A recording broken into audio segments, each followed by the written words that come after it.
अल्लाह पाक के 99 नामों से शुरू करता हूँ जो बड़ी ताकतों वाला, बड़ी बरकतों वाला और बड़ी रहमतों वाला है। और दिल से दुआ करता हूँ कि अल्लाह पाक आपको अपने हिफ्ज़-ओ-मान में रखे और से तंदुरुस्ती वाली लंबी जिंदगी दे। अच्छा दोस्तों, आज दूसरा तीसरा दिन मैं सोशल मीडिया ते एक वीडियो बड़ी वायरल होती भी है ना पे तो सूडान दे विच किसी ने कुरान मजीद दी बेहुरमती की है ते साम मुसलमाना ने उन्होंने इन्ना को सोशल मीडिया ते फैला दिता है, इन्ना को फैला दिता है कि सानू इस गल दा एहसास नहीं, सानू इस गल दा पता नहीं कि असी अपने घर की इज्जत ते कोई गल आ जाती है ना तो उहदे ते पर्दा पाने आ, उन्होंने चाहते हैं कि साढ़े घर की इज्जत है किसी बंदे नूं पता भी ना लगे, किसी बंदे तक गल की सूह भी ना निकले।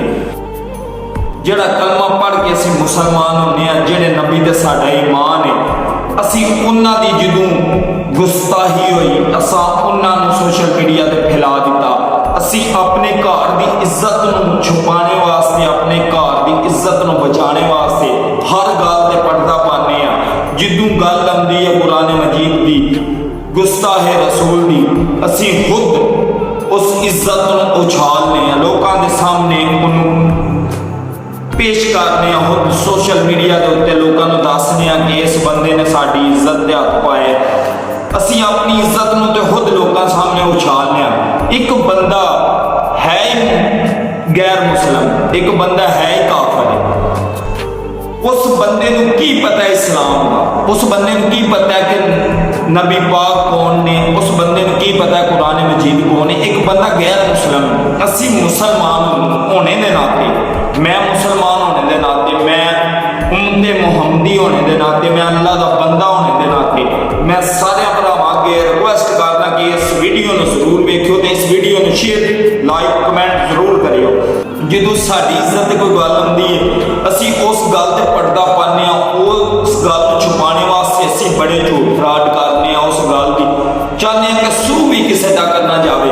तो जो गल आती है कुरान मजीद की, नबी पाक सल्लल्लाहु अलैहि वसल्लम की किसी ने गुस्ताही की यार, जो इस मौजू से गल आती है, पहले नंबर पर असी कलमा पढ़ने वाले, अच्छी गल है यार, कलमा पढ़ने वाले का एहसास है ना, सानू इस गल का पता है। जिहड़े गैर मुसलम ने उन्होंने की पता कुरान मजीद दे विच की ये गल, अगर उन्होंने पता लग जाए कि कुरान मजीद किहड़ी किताब है तो वो इस तरह का काम ही ना करन। वो अन्ने ने अखां, वो बेअकल ने, उन्होंने इन्ना इलम नहीं, उन्होंने इन्ना शौर नहीं कि उन्होंने पता ही नहीं कि कुरान मजीद किहड़ी किताब है, ये की लिखे है।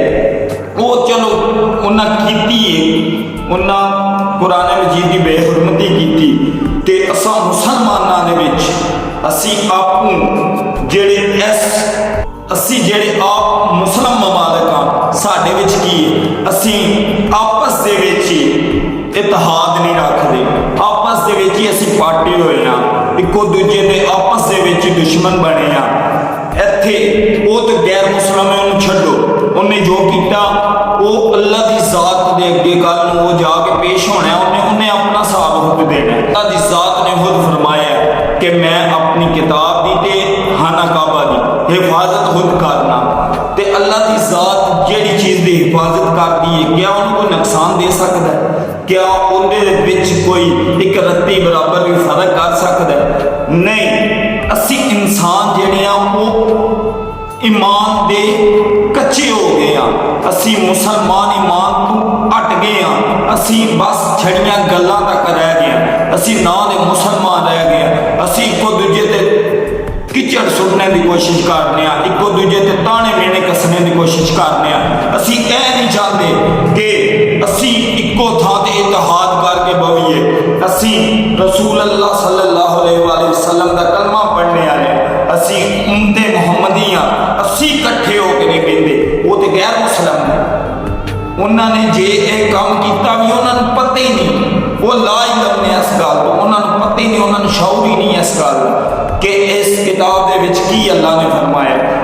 वो मानते ने हजरत ईसा वो नबी पाक सल्लल्लाहु अलैहि वसल्लम को नहीं मानते, वो साडे खुदा को नहीं मानते। असी हजरत ईसा को मानने क्योंकि साडा ईमान असी अगर हजरत ईसा नूं ना मनीए तो असी तो नाउज़ बिल्ला मुसलमान ही नहीं ना, दायरा इस्लाम तो खारिज हो जाते हैं। तो वो मानते ही नहीं। वो क्यों नहीं मानते? अल्लाह की जात फरमांदी है मैं जिन्हों चाहवा सीधे रास्ते ते लिया सकना, तो जिन्हों चाहवा मैं भटका सकना, जिन्हों चाहवा मैं रास्ते तू हटा सकना, जिन्हों चाहवा मैं अपने पास लिया सकना, जिन्हों चाहवा मैं दूर कर सकना अपने ते वो जिंदा कल शायद अल्लाह की जात उन्होंने हिदायत दे दे, उससे कुरान मजीद तो उन्होंने हिदायत मिल जाए, कल तुहाडे सामने अल्लाह की जात उन्होंने लिया के बाहरे ते की कर लोगे तुसी? अल्लाह की जात नाल ते अल्लाह के कम्मां नाल ते किसी की जिद नहीं ना, ते अल्लाह की जात नाल असीं जिद ला भी नहीं सकते। ते जे अल्लाह की जात कल उन्हें ईमान की ताकत दे हड़े, कल मुसलमान हो जाए, हमेशा गैर मुसलम कदे भी तुसी जिद नाल ना समझाओ। तुसी किसी गैर मुसलम कदे भी जबरदस्ती अपने मजहब च शामिल नहीं कर सकते। अगर तुसा इन्हां नाल बैठ के नबी पाक सल्लल्लाहु अलैहि वसल्लम की सुन्नत अमल करके उन्हां दे नाल बैठ के उन्हां नूं आराम नाल समझाओ, उन्हां नाल आराम नाल डिस्कस करो, उन्हां नाल गलबात करो, उन्हां दी गल ज़हन च आवे कि ये किहड़ी चीज़ है, उन्हां नूं पता ते लगे वो बेहुरमती ते उन्हां कीती, लेकिन उन्हां नूं पता ही नहीं, वो ला इल्म उन्हां नूं दसो, उन्हां दे कोल बैठ के नबी पाक सल्लल्लाहु अलैहि वसल्लम अल्लाह के प्यारे नबी काफरा ने पत्थर मारे, अल्लाह के प्यारे नबी ते काफरा ने जुल्म सितम कीते। अल्लाह की जात ने फरमाया ऐ नबी तू दस बोले ते मैं उन्होंने पहाड़ों के विच भीग रख दिया।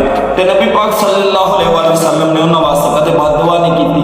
नबी पाक सल्लल्लाहु अलैहि वसल्लम ने फरमाया मेरे अल्लाह, ऐ मेरे परवरदिगार, शायद इन्हां दी नस्ल दे विचों, शायद इन्हां दे विचों कोई दायरा इस्लाम च दाखिल हो जाए, ते जे ए नहीं बदलेगा कल मेरी औलाद बदलेगी, वो नहीं बदले दे कल ओदी औलाद बदलेगी। इंसान दे विच शऊर पैदा करो, इंसान गल ते दसो ना, इंसान नूं इंसानियत देखो तुसीं। मुस्लिम गैर मुस्लिम एक अलहदा गल, अगर तुसी उन्हां नाल इस गल ते फसाद फितना फैलाओगे तो वो तो बिल्कुल साडे दायरा इस्लाम को है ही बाहर ने, तो उक्का दूर हो जाएंगे। फिर वो समझेंगे कि यह लड़ाई झगड़े फसादी लोग ने, हालांकि इस्लाम जिहड़ा है वो फसाद का नाम है, इस्लाम दे विच लड़ाई झगड़ा नहीं। हुसने सलूक नाल किसी नाल पेश आओ, हुसने सलूक नाल किसी नाल गलबात करो, किसी को अपने मजहब के बारे कुछ दसो, किसी को कोई गलबात सुनो, उन्होंने बड़े हिकमते अमली नालों उत्थे सबर का मुजाहरा करदे हो, तुसीं अपने दीन की गल उन्हां तक पहुँचाओ। लखां करोड़ां दुनिया मुसलमान हो रही है, लेकिन मुसलमानां च होदे ताद नहीं। इत्थे पाकिस्तान दे विच साडे अपने मुल्क दे विच असीं आप मुतहद नहीं, असीं आप इकट्ठे नहीं, इत्थे आप लड़ाइयां शुरू ने, इत्थे पहले बहुत लड़ाइयां शुरू ने, शिया सुनिया नाल लड़ते पे, सुन्नी शिया नाल लड़ते पे, भाभी सुनिया नाल लड़ते पे, देवबंदी अहले हदीस, इत्थे हर बंदी अपनी अपनी लड़ाई च मगन। यार अगर तुसी मुसलमान हो, तुसी इस गल ते इन्ना तुसी इस गल ते इन्ना नोटिस लिया, तुसी अपने आप ते भी नोटिस लो ना, तुसी अपने आप ते भी नोटिस लो कि असी आप पहले मुतहद नहीं, आप पहले इकट्ठे नहीं, आप पहले साडे च इत्तेहाद नहीं, असी किसी ना की गल करी जो आप इकट्ठे होवांगे किसी नूं गल भी समझा सकां। अगर नहीं कोई मनदा फिर तुसी उहदे नाल जंग कर सकते, अगर तुहाडे तू अव्वल काम करदा फिर तुसी उहदे नाल जंग कर दिओ। अल्लाह की जात ने यह फरमाया, अल्लाह की जात लड़ाइयां झगड़ियां तो फितने फसादा तो बिल्कुल पा के ना उन्हें हुक्म दिता है कि तुसी लड़ो झगड़ो किसी नाल, अगर नहीं तो फिर तलवार फड़ो ते जंग करो। इस गल का यही हाल है। बाकी अल्लाह की जात तुहानूं अपने ज़मान च रखे, अल्लाह की जात तुहानूं बड़ियां रहमतां नाल नवाजे। अस्सलाम वालेकुम।